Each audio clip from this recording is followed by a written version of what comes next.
Bonjour à tous, ravi de vous retrouver pour une nouvelle édition des Ch'tis de sortie. Aujourd'hui, je vous emmène en balade. On va faire un petit tour de l'île, mais dans un cadre particulier, en 2 chevaux. Allons-y.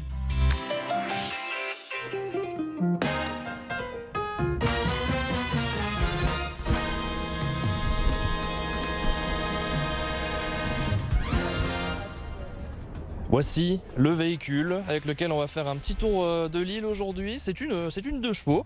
Elle est très ancienne, mais ça sera un décor assez particulier, assez unique pour découvrir l'île. Et donc je suis avec Marie, ça sera notre pilote. J'espère que vous savez bien conduire et en même temps notre guide dans l'île. Bon, comment vous allez, Marie? Ça va très très bien, je suis contente d'être là et de pouvoir faire découvrir un petit peu la ville à toi et puis à tout le monde aussi. On va découvrir l'île un petit peu différemment aujourd'hui. Ouais, exactement, notre but c'est vraiment d'avoir une visite insolite.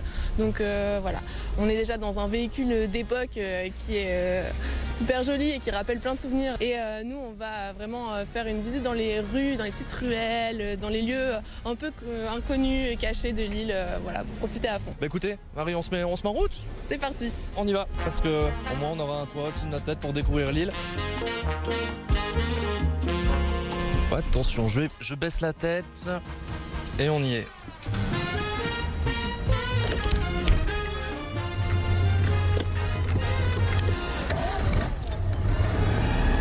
Bon, on va être un petit peu serré dans la voiture aujourd'hui. On voit finalement, c'est vraiment une voiture d'époque.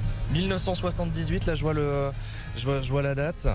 C'est pas du tout les voitures qu'on a encore l'habitude d'avoir aujourd'hui. Ah non, c'est totalement différent. Là, on n'a pas le confort moderne, il n'y a pas de direction assistée, donc je te raconte pas les créneaux. Et oui, non, on est dans un confort rustique, mais ça fonctionne bien. Hein. Écoute, ça nous emmène là où on veut aller. Hein, donc, on a quand même un petit confort, là. On a un toit ouvrant. Ouais. Bon, il pleut un peu, mais tu penses qu'on pourrait essayer de le... Je pense qu'on peut tenter la décapotable. Allez, on va essayer.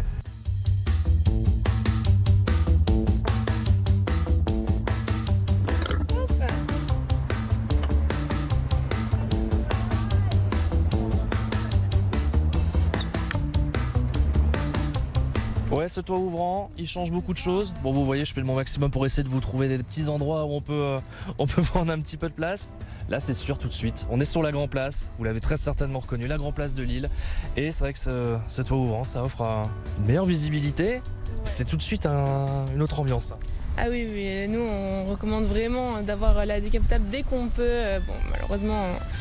Dans le nord, il y a des petites draches qui arrivent de temps en temps, mais on arrive relativement à avoir des visites où on peut avoir le toit décapotable. Et puis ça permet de voir vraiment de façon différente la ville, puisque quand on marche, on regarde un peu ses pieds, quand on est en voiture, on regarde la route. Et là, ça permet vraiment de lever la tête et puis de remarquer toutes les façades qu'on a qui sont très jolies. Il y a toujours des petits détails, des petites sculptures. Vraiment, on redécouvre sa ville, ou alors on la découvre pour ceux qui ne sont pas du coin. Dans cette ville qui a une très belle histoire, très historique. Justement, pour en parler, on se dirige vers le vieux Lille, c'est ça? Et on va aller un peu plus découvrir l'histoire de l'île ensemble. Allez, on y va.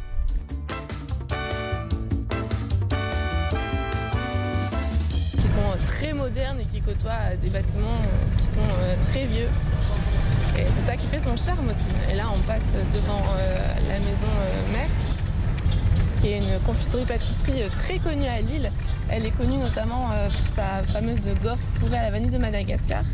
Et tu vois là le buste de Charles de Gaulle, puisque Charles de Gaulle, qui est né à Lille, c'était son dessert préféré.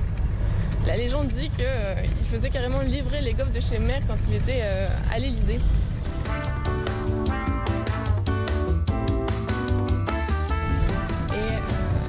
Au niveau du quai du Vau, qui est un ancien port commercial. Il faut imaginer quand c'était un port, ça n'avait pas du tout la même tête.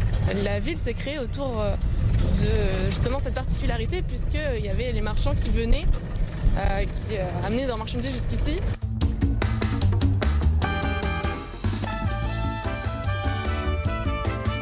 On a du soleil, c'est incroyable.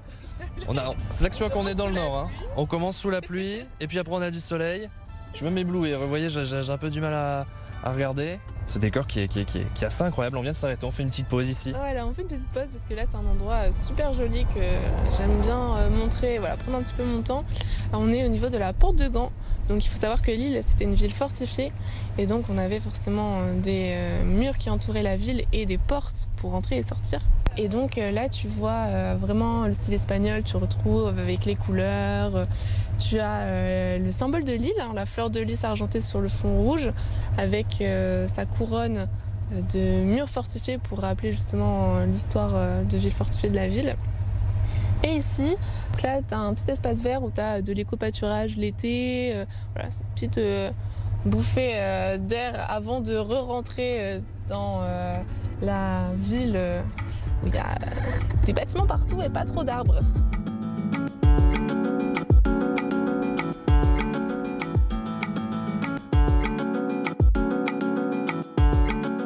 On retourne un peu vers la Grand Place. C'est ça. On est juste à côté. Là, on est place du théâtre, puisqu'il y avait un théâtre qui a brûlé. L'opéra, tu as ici. Là, tu as la vieille bourse qu'on voit de l'autre côté, donc. Là, tu as bien sûr le palais de la Bourse avec le beffroi. Là, on a une vue plongeante sur le beffroi. Et en face, tu as le Rand-Beauregard avec la fameuse anecdote des boulets de canon. Alors, il faut savoir que Lille, elle a subi un siège en 1792, donc c'était la famille Habsbourg, donc les Autrichiens, qui ont essayé de prendre la ville. On a subi plusieurs sièges. Au fil du temps, on est sur une situation géographique stratégique. Et donc là, c'est un des seuls, voire le seul siège où on n'a pas été pris. Et donc, on est très fiers. Donc tu vois la statue de la déesse sur la Grande Place, c'est pour commémorer ce siège justement. Et donc là, on a des boulets de canon qui datent de cette époque-là. Alors, bien sûr, c'est des vrais boulets de canon, mais qui ont été placés là, parce que les murs ne seraient pas dans cet état-là. Ouais. Et t'en as un qui est un peu spécial. On va avancer tranquillement. Parce que Morel et Fils, avant, c'était une bonneterie-corsetterie, un magasin de lingerie. Et donc, Morel père, pour la vanne, il a transformé un des boulets de canon en sang. Fait l'apercevoir au-dessus du S de Fils, entre les deux fenêtres. Ah oui, d'accord, ouais, ces petits détails qu'on verrait pas. Les petits détails qui tuent, c'est ça.